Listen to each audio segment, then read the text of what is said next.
ఈరోజు మనము ఆ, జ్ఞానామృతంతో షిరిడి సాయిబాబా గారి జ్ఞానామృతంతో మొదలుకొని మెడిటేషన్తో ముగిద్దాం యాజ్ యూజువల్గా. సో నిన్నటి వరకు మనము 27 అధ్యాయాలు పూర్తి చేశాము. ఈరోజు 28వ అధ్యాయం. 28వ అధ్యాయంలో ఏముందంటే పిచ్చుకలను షిరిడీకి లాగుట. పిచ్చుకలను షిరిడీకి లాగడం ఏమిటి? ఇంతగా ఉంది కదా. అంటే పిచ్చుక మీద బ్రహ్మాస్త్రం వేసినట్టు అని ఒక మనకు సామెత ఉంటుంది. అలాగే పిచ్చుకని షిరిడీకి లాగినట్టు. అంటే బ్రహ్మాస్త్రము అనేది ఏంటి? చాలా హ్యూజ్, పెద్దది కదా. పిచ్చుక మీద బ్రహ్మాస్త్రము అంటే బ్రహ్మాస్త్రాన్ని అంత గొప్పగా చెప్పడానికి మనకు ఒక సబ్జెక్ట్ అల్పంగా చూపించడం అనమాట. ఇక్కడ పిచ్చుక ఎవరు? ఎవరైతే బ్రహ్మాస్త్రాన్ని ఎవరి మీద అయితే ప్రయోగిస్తున్నారో ఆ ప్రయోగింపబడిన వ్యక్తి ఒక పిచ్చుక లాంటి వాడు. ఎందుకు? దేని ముందు? పిచ్చుక కాదు, ఆయన మహారాజు రారాజు కావచ్చు, కానీ అక్కడ బ్రహ్మాస్త్రము ముందు ఆయన పిచ్చుక లాంటి వాడు. అది అక్కడ మనం అర్థం చేసుకోవాల్సినది. అదే విధంగా పిచ్చుకలను షిరిడీకి లాగుట అంటే అక్కడ షిరిడీ సంస్థానము, షిరిడీ సాయిబాబా అనేది బ్రహ్మాస్త్రం లాంటి వాడు. పిచ్చుకలు ఎవరు? భక్తులు. అదనమాట. ఏమిటో చూద్దాం. సాయి అనంతుడు అంటే ఇంకా ఆద్యంతము లేనివాడు. ఎక్కడుంటాడో మనకు కనబడదనమాట. చీమలు పురుగులు మొదలుకొని బ్రహ్మ పర్యంతము సకల జీవుల యందు నివసించును. చూసారా?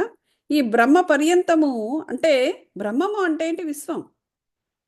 చీమల్లో పురుగుల్లో ఇంకా సకల జీవుల యందు కూడా ఈ బ్రహ్మము అనేది ఉంటుంది. పరమాత్మ అనేవాడు వ్యాపించి ఉంటాడు. అందువల్ల అతను అనంతుడు. సాయికి అది చెబుతున్నారనమాట. ఆయన అనంతుడు అంటే ఆయన విశ్వవ్యాప్తుడై ఉన్నాడు.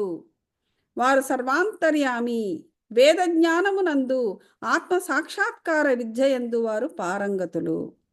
వేదాలు కూడా ఆయనకు అలా నోటికలా వచ్చనమాట. వేద జ్ఞానము, ఉపనిషత్తుల జ్ఞానము, ఆత్మ సాక్షాత్కార విద్యయందు కూడా ఆయన పారంగతుడు. ఈ రెండింటిలో వారికి ప్రావీణ్యం ఉండుటచే వారు సద్గురువులు అనిపించుకొనుటకు సమర్థులు. అది మన హేమట్ పంత్ మనకు చెప్పిన విషయం. పండితులైనప్పటికీ శిష్యులను ఎవరైతే ప్రేరేపించి ఆత్మ సాక్షాత్కారము కలిగించలేరో వారు సద్గురువులు కాలేరు. చూసారా? పండితులు కావచ్చు. పాండిత్యము అనేది ఒక సబ్జెక్ట్ మీద ఎవరికైనా రావచ్చు. అంటే ఒక వేదాల్లో పాండిత్యం కావచ్చు, ఉపనిషత్తుల్లో పాండిత్యం కావచ్చు, లేకపోతే ఈ యోగంలో పాండిత్యం కావచ్చు. పాండిత్యము సంపాదించడము అనేది ఒక ఎత్తు. కానీ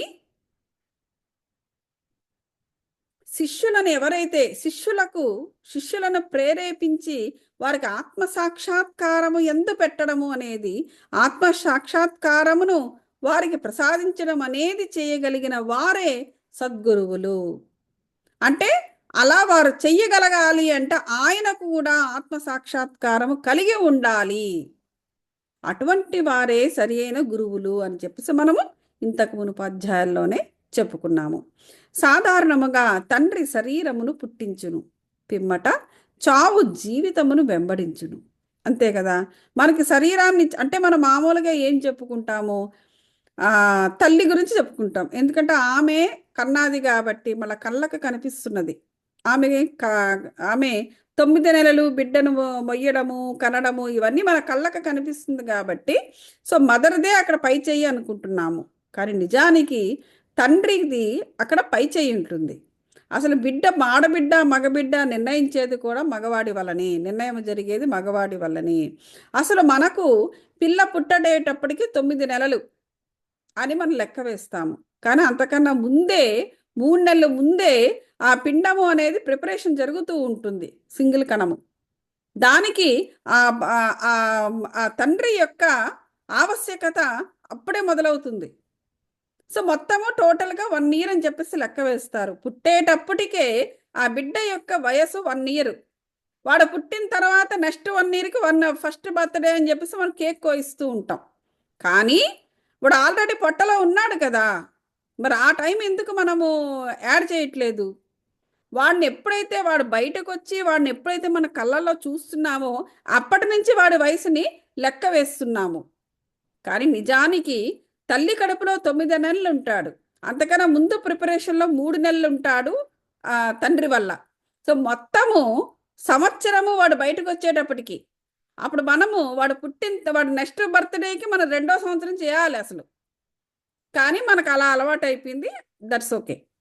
సో కాబట్టి పిమ్మట తర్వాత వాడు పుట్టిన తర్వాత పెరుగుతాడు, ఇంక అన్నీ ఏం చేయాలో భూమి మీద అన్నీ చేస్తూ ఉంటాడు. ఎందుకు ఎందుకు అసలు కాలంతో ధర్మంతో అసలు నడిపిస్తూ ఉంటుంది వాడి జీవితాన్ని. ఎందుకు అలా నడిపించాల్సిన అవసరం ఏమిటి? ఎందుకంటే ఈ జనన మరణ చక్రాల్లో ఆత్మ ఉంది. ఆ చావు అనేది ఆవిడ జీవితాన్ని వెంబడిస్తూ ఉంటుంది. సో ఆ కాలచక్రం అలా రోల్ అవుతూ ఉంటుంది. సో 1 రోజు, 2 రోజులు, 3 రోజులు వాడు కాల పరిమితి కూడా తగ్గుతూ ఉంటుంది. ఆ చావు ముందుకు తీసుకెళ్తూ ఉంటుంది. అంటే అందుకే చూడండి, మరణం కూడా ఒక పండుగ లాంటిదే అంటారు. అసలు అది లేకపోతే మనం ముందుకే వెళ్ళలేము అసలు. అలా అనమాట. కానీ సద్గురువు చావు పుట్టుకలను రెంటిని దాటింతురు కాబట్టి వారందరికంటే దయార్థ హృదయులు అనేసి ఇక్కడ మనకి చెబుతున్నారు. సాయిబాబా అనేక సార్లు ఇట్లు నుడివిరి. ఏమిటట? నా మనుష్యుడు ఎంత దూరమున ఉన్నప్పటికీ, నా మనుష్యుడు అంటే నా మనిషి అంటే భక్తుడు, నా మనిషి ఎంత దూరంలో ఉన్నా, 1000 క్రోసుల దూరంలో ఉన్నా, పిచ్చుక కాళ్లకు దారము కట్టి ఈడ్చున్నట్టులా అతనిని షిరిడీకి లాగుకొనిదను. ఇక్కడ చూసారా, పిచ్చుక మీద బ్రహ్మాస్త్రము, ఇక్కడ పిచ్చుకలను షిరిడీకి లాగుట. అంటే బ్రహ్మాస్త్రము దగ్గర అవతలవాడు ఎంత రాజైనా, రారాజైనా, తరాజైనా వాడు ఒక పిచ్చుక లాంటి వాడు అని చెప్పేసి మనం కొన్ని సామెత ఎలాగ వాడతామో అలాంటిదే బాబా గారు ఇక్కడ వాడారు. పిచ్చుకలకు చిన్న తాడు కట్టి లాగుకున్నట్టుగా నేను లాక్కొని షిరిడీకి వెళతాను నా భక్తుడికి, నా మనిషికి అనేసి అంటున్నారు. బాలా లక్ష్మీచంద్ గురించి విందాం. అతడు మొట్టమొదట రైల్వేలోను, అటు తర్వాత బొంబాయిలోని శ్రీ వెంకటేశ్వర ముద్రణాలయమునందును, తదుపరి ర్యాబీ బ్రదర్స్ కంపెనీలో గుమస్తాగాను ఉద్యోగం చేసెను. ఎవరు? ఇతను, ఈ లక్ష్మీచంద్ అతను. 1910వ సంవత్సరమున అతనికి బాబా సాంగత్యము లభించెను. శాంతాక్రూజ్ మనకుంది కదా, శాంతాక్రూజ్ అమెరికాలో. శాంతాక్రూజ్లో క్రిస్మస్ పండగకు 1-2 మాసాలకు పూర్వము స్వప్నములో గడ్డముతోనున్న ఒక ముసలివానిని చుట్టూ భక్తులు గుంపులు గూడి ఉన్నట్లు చూచెను. ఇతను స్వప్నంలో గడ్డంతో ఉన్న ఒక ముసలివాణ్ణి అంట చుట్టూ భక్తులు గుమిగూడు చూస్తున్నట్టుగా ఒక కలగన్నాడంట. ఎప్పుడొచ్చింది ఆ కళ? శాంటాక్రూజ్. ఇప్పుడు శాంటాక్లాస్ అంటాం కదా మనము, క్రిస్మస్ పండగకి మనకి శాంటాక్లాస్ వస్తూ ఉంటాడు, పిల్లలకి అన్ని కానుకలు ఇచ్చి వెళ్తుంటాడు అనేటువంటి ఒక గొప్ప నమ్మకము అనేది ఈ అమెరికాలో మనం చూస్తూ ఉంటాం. సో ఆ క్రిస్మస్ పండగకి 1-2 మాసాలకు ముందు, అంటే డిసెంబర్లో క్రిస్మస్ వస్తుందనగా అక్టోబర్లో ఈ కలగన్నాడంట. ఎవరు? ఈయన ఒక ముసలివాణిని, ఒక గడ్డముతో ఉన్న ఒక ముసలివాణ్ణి కల్లో చూశాడు. చుట్టూ భక్తులు గుంపులుగా గూడిలా చూస్తున్నారట. కొన్నాళ్ళ తర్వాత దాసగను కీర్తన వినుటకు తన స్నేహితుడకు దత్తాత్రేయ మంజునాథ్ బిజార్ ఇంటికి వెళ్ళాడు. ఎవరు? ఈ లక్ష్మీచంద్. కీర్తన చేయనప్పుడు దాసగను బాబా పటమును సభలో పెట్టుట ఆచారము. ఓకే, ఈ దాసగను ఎక్కడికి, ప్రతి చోటకి వెళ్ళి ఇతను కీర్తన చేస్తుంటాడు కదా. సో ఇతను కీర్తన చేసే ముందు బాబా గారి పటం తీసుకొచ్చి సభలో మొట్టమొదట పెట్టి, ఆ తర్వాత ఆయనకు దండం పెట్టుకుని ఏదో అతన్ని తలుచుకుని అప్పుడు ప్రోగ్రాం మొదలు పెట్టడం అలవాటట. ఎవరు? ఈ దాసగనుకి. స్వప్నంలో చూసిన అప్పుడు ఈ లక్ష్మీచంద్ ఆ ఫోటోని ఎప్పుడైతే ఈ దాసగను తీసుకొని వచ్చి ఆ స్టేజ్ మీద పెట్టుకున్నాడో, అప్పుడు ఆ ఫోటో కాసి చూడగానే ఈ లక్ష్మీచంద్కి తన కళ గుర్తుకొచ్చింది. తన కళలో కూడా ఒక ముసలివాని ముఖ లక్షణాలు అచ్చము బాబా గారిలాగే ఉన్నదట. ఈ పటంలో ఉన్నవానికి సరిపోయినే అని చెప్పి అనుకున్నాడు. కావున తాను సాయిబాబాను స్వప్నంలో చూసినట్టులా గ్రహించను. అది ఇతను నేను స్వప్నంలో చూశాను అనేసి గ్రహించాడట. ఎవరు? ఇతను లక్ష్మీచంద్ దాసగను ప్రోగ్రాంకి వెళ్ళి పటము దాసగను కీర్తన తుకారాం జీవితము అంటే అప్పుడు దాసగను చెప్పుకుచున్న హరికథ అనమాట అది. ఇవన్నీ కూడా మనస్సున నాటుకుపోయి ఎవరికి లక్ష్మీచంద్కి షిరిడీ పోవడానికి ఉవ్విళ్ళూరుచున్నదట అతని మనసు. సద్గురుని వెదుకుటలోని ఆధ్యాత్మిక కృషి ఎందును దేవుడు భక్తులకు సహాయపడుననేది భక్తులకు అనుభవమే. చూసారా, సద్గురుని వెదుకుటలో, ఓకే, సద్గురువు అనేవాడిని వెతకడంలో, ఆధ్యాత్మిక కృషి యందు దేవుడు ఎప్పుడు భక్తులకు సహాయపడుతూ ఉంటాడంట. ఆనాటి రాత్రి 8 గంటలకు అతని స్నేహితుడుగు శంకర్రావు వచ్చి తలుపు కొట్టి షిరిడీకి వచ్చేదవా అని అడిగాడంట. చూడండి, ఎవరు అతను, ఈ ఈ ఇతను ఇట్లా అనుకున్నాడు మనసులో షిరిడీకి వెళ్ళాలి అని. ఈ లోపున ఆ రోజు మధ్యాహ్నం రాత్రి 8 గంటలకి అతని స్నేహితుడు శంకర్రావు నాకు అతను వచ్చి తలుపు కొట్టాడంట. వచ్చి నేను షిరిడీ వెళ్తున్నాను వస్తావా అని అడిగాడంట. చూడండి, అతని మనసులో అనుకోవడం ఏంటి, రాత్రి 8 గంటలకు ఎవరో ఫ్రెండ్ వచ్చి నేను షిరిడీ వెళ్తున్నాను వస్తున్నావా అని అడగడం ఏంటి. అతని ఆనందం నాకు అంతు లేకుండాను. ఎవరిది? లక్ష్మీచంద్. ఓకే, షిరిడీకి పోవరనని ఇక నిశ్చయించుకున్నాను. పినతండ్రి కొడుకు వద్ద 15 రూపాయల అప్పు పుచ్చుకొని కావలసిన ఏర్పాట్లన్నీ చేసుకున్న పిమ్మట షిరిడీకి ప్రయాణమయ్యను. ఓకే, రైలులో అతడును అతని స్నేహితుడికి శంకర్రావును భజన చేశారు. షిరిడి బాబా గారి భజన. సాయిబాబాను గూర్చి తోటి ప్రయాణికులందరినీ అడిగిరి. చాలా సంవత్సరాల నుంచి షిరిడీలో ఉన్న సాయిబాబా గొప్ప యోగి పుంగవులని అందరూ కూడా చెప్పుకుంటున్నారు. కోపర్గాం రాగానే బాబా కొరకు జామ పండ్లను కొనవలను అనుకున్నాడు. కానీ ఆ గ్రామ పరిసరాలను ప్రకృతి దృశ్యాలను చూసి ఆనందిస్తూ గబుకన ఆ విషయాన్ని మర్చిపోయాడు. ఏది? జామ పండ్లు కొనాలి, బాబా దగ్గరికి వెళ్తున్నాను కదా అనుకున్నాడు కోపర్గాంలో. కానీ ఈ లోపల ఆ ప్రకృతి అందాలన్నీ చూస్తూ అందులో మైమర్చిపోయి ఆ జామ పళ్ళను కొనడం మర్చిపోయాడు. షిరిడి సమీపించుచుండగా వారికి ఆ సంగతి జ్ఞప్తికి వచ్చెను. అప్పుడే అలా జ్ఞప్తికి వచ్చింది. ఏదో ఒక మాయలాగా అప్పుడే ఒక ముసలమ్మ నెత్తి మీద జామ పండ్ల గంప పెట్టుకుని తన గుర్రపు బండి వెంట పరిగెత్తుకొని వచ్చుచున్నదట. వీళ్ళు గుర్రబగ్గీలో వెళ్తున్నారు. ఒక ముసలమ్మ పరిగెట్టుకుంటూ జామ పండ్లు పట్టుకొని తీసుకుని వచ్చిందంట. బండిని ఆపి కొన్ని ఎంపుడు పండ్లను మాత్రమే కొన్నాడు. అప్పుడు ఆ ముసలమ్మ తక్కిన పండ్లను కూడా తీసుకుని తన పక్షమున బాబాకి అర్పితం చేయమని కోరిందంట. మీరు ఏదో కొన్ని 4-5 కొన్నాడు, సో ఈ మిగతా పండ్లు కూడా తీసుకెళ్ళి నా తరపున నేను ఇచ్చినట్టుగా బాబా గారికి నా తరపున ఇవ్వండి అయ్యా అని చెప్పి అడిగిందంట. జామ పండ్లను కొనవలననుకునుట, ఆ విషయమే మర్చిపోవుట, విలోపన ముసలమ్మ కలుసుకునుట, ఆమె భక్తి ఇవన్నీ ఇద్దరికీ ఆశ్చర్యాన్ని కలిగజేసింది. అరే మనం మర్చిపోయాం, కానీ ఏంటో ఎవరో చెప్పినట్టుగా ఈవిడిలా రావడం, మనకి జామపళ్ళ అమ్మడం, మిగతా జామకాయలు కూడా మనకి ఇచ్చేసి బాబా గారికి ఇమ్మండం అంత విచిత్రంగా ఉంది కదా అని చెప్పుకుని ఆశ్చర్యపోయారు. ఆ ముసలమ్మ తాను స్వప్నంలో చూచిన ముసలివాని బంధువై ఉండవచ్చునని కూడా అనుకున్నారు. అంతలో బండి షిరిడీకి చేరెను. మసీదుపై జెండాలను చూసి నమస్కరించారు. పూజా సామాగ్రితో మసీదుకి వెళ్ళి బాబాను ఉచిత విధంగా పూజించారు. లక్ష్మీచంద్ మనసు కరిగిపోయిందట. బాబాను చూసి చాలా సంతోషించను. సువాసన గల తామర పువ్వును భ్రమరము చూసి ఎంత సంతసిస్తుందో, తామర పువ్వును చూసి భ్రమరము ఎంత సంతోషిస్తుందో, అలాగ బాబా పాదాలను చూడంగానే ఆయనకు అంత సంతోషము కలిగెను. అప్పుడు ఆ బాబా ఇట్లా అన్నాడంట. ఏమంట? టక్కరివాడు దారిలో భజన చేసనే, ఇతరులను కనుగొనుచుండెను. ఇతరులను అడగనేలా, మన కండ్లతోడే సమస్తం చూడవలెను. ఇతరులను అడగవలసిన అవసరమేమి? నీ స్వప్నము నిజమైనదా కాదా అన్నది ఆలోచించుము. మార్వాడి వద్ద 15 రూపాయలు అప్పు తీసుకుని దర్శనం చేయవలసిన అవసరమేమి? హృదయములోని కోరిక ఎప్పుడైనా నెరవేరదా? చూడండి, బాబా గారుకు ఆల్రెడీ ఈయన ఏ విధంగా బయలుదేరాడు, ఎవరి దగ్గర అప్పు చేశాడు, ట్రైన్లో ఏ విధంగా భజన చేశాడు, ఏ విధంగా నలుగురితో బాబా గురించి అడిగాడు, ఇవన్నీ కూడా బాబాకి తెలుసు. ఆయన ఏమంటున్నాడు? నువ్వు టక్కరవాడివే, భజన చేశావు, ఇతరులను కనుక్కుంటున్నావు నా గురించి. ఇతరులు ఎందుకు కనుక్కోవడం? నువ్వు ఎలాగో వస్తున్నావు కదా, నీ కండ్లతో నువ్వు చూడొచ్చు కదా, ఇతరులను అడగవలసిన అవసరం ఏమిటి? నీ స్వప్నం నిజమా కాదా అనేసి ఆలోచిస్తున్నావు. అంటే మార్వాడి వద్ద 15 రూపాయలు కూడా తీసుకుని వచ్చావు. హృదయంలో కోరిక ఎప్పుడైనా తీరుతుంది కదా, అంత హడావిడిగా అప్పు చేసి మరి రావాల్సింది ఎందుకు అనేసి అన్నారంట. ఆ మాటలు విని బాబా యొక్క సర్వజ్ఞత్వాన్ని లక్ష్మీచంద్ ఆశ్చర్యపోయాడు. అరే, ఈయనకి ఇవన్నీ తెలిసిపోయినదా అనేసి. బాబాకి సంగతులన్నీయు ఎటుల తెలిసినని ఆశ్చర్య కూడా పడ్డాడు.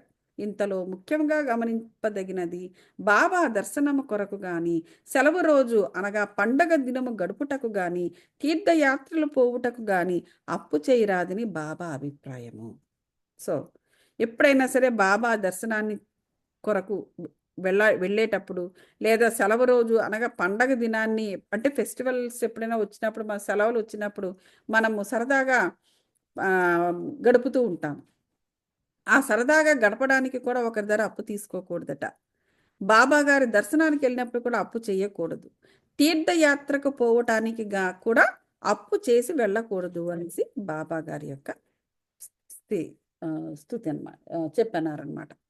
సాంజ మధ్యాహ్న భోజనమునకు కూర్చున్నప్పుడు లక్ష్మీచందుకు ఒక భక్తుడు సాంజాను ప్రసాదముగా తెచ్చెను. సాంజా అనేది పూరి సాంజా అంటారు. పూరి పూరి సాంజా అంటే అది సగ్గుబియ్యంతో చేస్తారు. సగ్గుబియ్యం పాయసం లాంటిది, కొంచెము తిక్కుగా ఉంటుంది. సో దాని పూరితోటి నంచుకుని తింటారనమాట. సాంజా పూరి అంటారు. ఇది మరాఠీ వాళ్ళు ఎక్కువ తింటారు ఇది.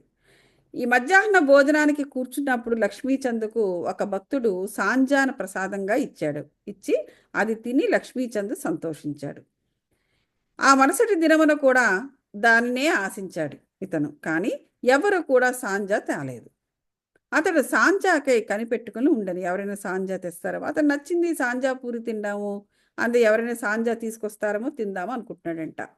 మూడవ రోజు హారతి సమయమునందు బాబాసాహెబ్ జోగ్ ఏమి నైవేద్యము తీసుకుని రావాలనని బాబాను అడిగాడు. సాంజా తీసుకుని రమ్మని బాబా చెప్పారంట. భక్తులు 2 కుండల నిండా సాంజా తెచ్చిరి. లక్ష్మీచంద్ చాలా ఆకలితో ఉండెను. అతని వీపు నొప్పిగా కూడా ఉండెను. బాబా ఇట్లనెను, నువ్వు ఆకలితో ఉండుట మేలైనది. కావలసినంత సాంజా తినిప్పుడు. నీ వీపు నొప్పికి ఏదైనా ఔషధం తీసుకో అని బాబా తన మనస్సుని కనుక్కొని లక్ష్మీచంద్ రెండవసారి అని చెప్పాడంట. లక్ష్మీచంద్ రెండవసారి ఇంకా ఆశ్చర్యపోయాడు. బాబా ఎంత సర్వజ్ఞుడు, ఈయనకు అన్నీ ఎలా తెలిసిపోతున్నాయి అని. అది సాంజా గురించి. నెక్స్ట్, దోష దృష్టి. అదే సమయమున లక్ష్మీచంద్ చావడి ఉత్సవాన్ని చూశాడు. వాళ్ళప్పుడు ఉత్సవాలు చేస్తూ ఉంటారు కదా, చావడి ఉత్సవం. అప్పుడు బాబా దగ్గుచే బాధపడుచున్నారట. ఎవరిదో దోష దృష్టి ప్రసరించుటచే బాబాకు బాధ కలిగిందనుకొనెను. ఆ మరుసటి ఉదయము లక్ష్మీచంద్ మసీదకు పోగా బాబా శ్యామతో ఇట్లన్నాడు, ఎవరిదో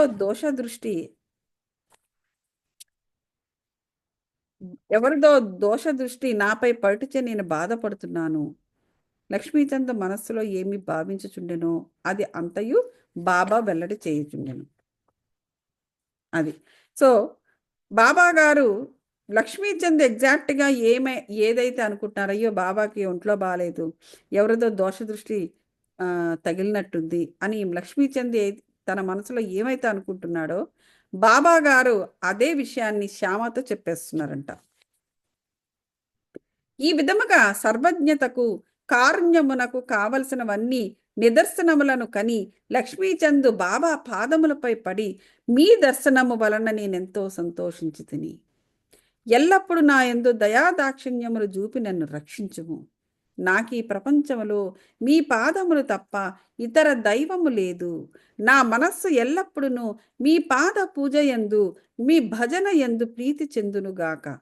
మీ కటాక్షముచే నన్ను ప్రపంచ బాధల నుండి కాపాడుదురుగాక అని ప్రార్థించను. అది. సో ఇదంతా ఏంటంటే ఆయన ఎంత సర్వజ్ఞుడు అని తెలియటానికి ఇవన్నీ ఉదాహరణలుగా ఉంటాయన్నమాట. సో ఇవన్నీ కూడా విని అప్పుడు లక్ష్మీచంద్ ఇలా అన్నాడనమాట, ఈయన సర్వజ్ఞుడు, ఈయనకు అన్నీ తెలిసిపోతాయి అనుకుని ఆయనకు కోరుకున్నాడు. నాకు మీరు తప్ప ఇంకెవరూ లేరు అంటే సరెండర్నెస్, శరణాగతి సేవ. చూసారా, శరణాగతి.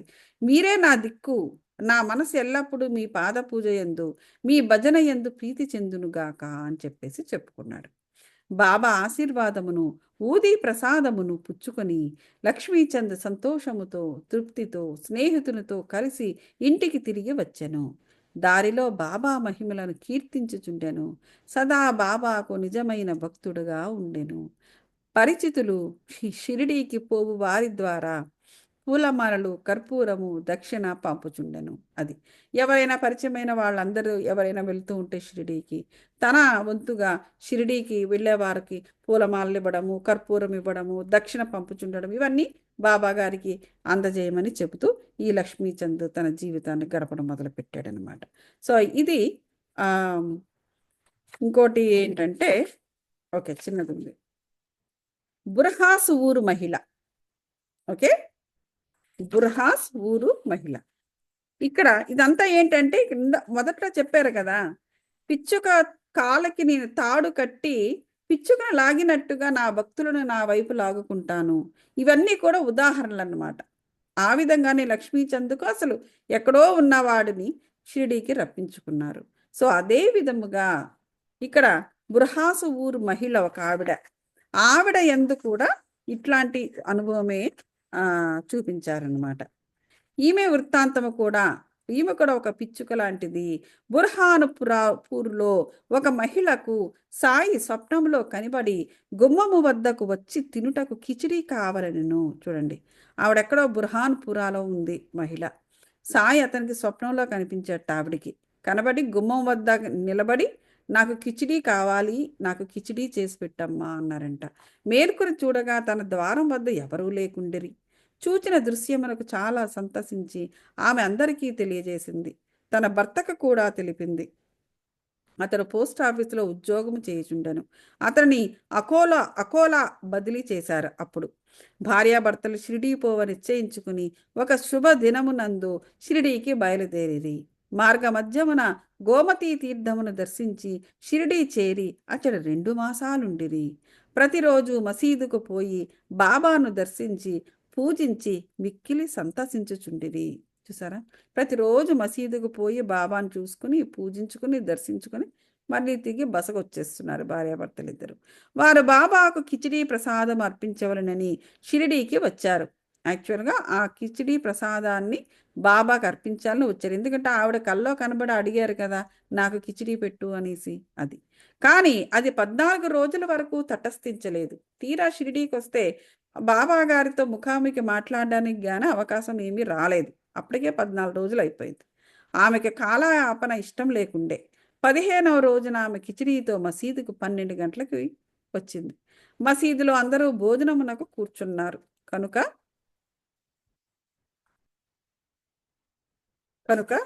తెర వేసి ఉన్నది. అందరూ భోజనం చేస్తున్నారు బాబా గారితో సహా. ఇలా తెర వేసి ఉందట. తెర వేసి ఉండినప్పుడు ఎవరు కూడా లోపలి ప్రవేశించటకు జనరల్గా సాహసించరు. కానీ ఆమెకు నిలవలేకపోయింది. ఒక చేత్తో తెర పైకెత్తి లోపలికి ప్రవేశించను. బాబా ఆనాడు కిచిడీ కొరకు కనిపెట్టుకుని ఉన్నట్లు తోచెను. ఎందుకో బాబా గారిని చూడంగానే అంతమందిలో తన కిచిడీ కోసం ఆయన ఎదురు చూస్తున్నట్టుగా ఈవిడికి అనిపించింది. ఆమె కిచిడీ అచ్చట పెట్టగానే బాబా కూడా ఎంతో సంతోషంతో ఆ కిచిడీని తను తీసుకుని ముద్ద మింగుటం ప్రారంభించారంట. బాబా ఈ ఆతురతను చూసి అందరూ ఆశ్చర్యపోయారు. ఈవిడిలా రావడం ఏంటి? జనరల్గా ఎవరు లోపలికి రారు. ఈవిడ రావడం ఏంటి? ఆవిడ ఎప్పుడెప్పుడు కిచిడీ తెస్తుందా నేను ఎదురు చూడడం ఏంటి? రాంగానే కిచిడీని తినడం ప్రారంభించడం ఏంటి అని ఆశ్చర్యపోతున్నారు. సో ఈ కిచిడీ కథను విన్నవారు బాబాకు తన భక్తులపై అసాధారణ ప్రేమ ఉండుటను విశ్వసించిరి.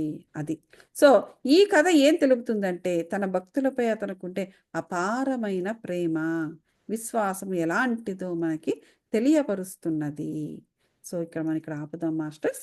Let's start the meditation. Okay, అందరూ కూడా సుఖాసీనుల కండి మాస్టర్స్. వెన్నెముకను నిటారుగా పెట్టి ఆలోచన రహిత స్థితిలో ఉంటూ శ్వాస మీద ధ్యాస పెట్టండి మాస్టర్స్.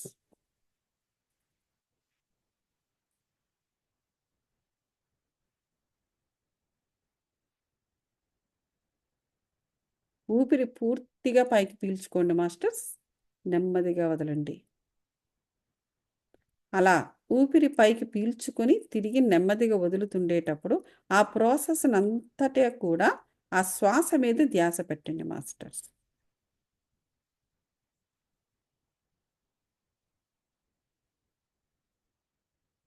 ఒక 2-3 టైమ్స్ చేయండి ఆ విధంగా.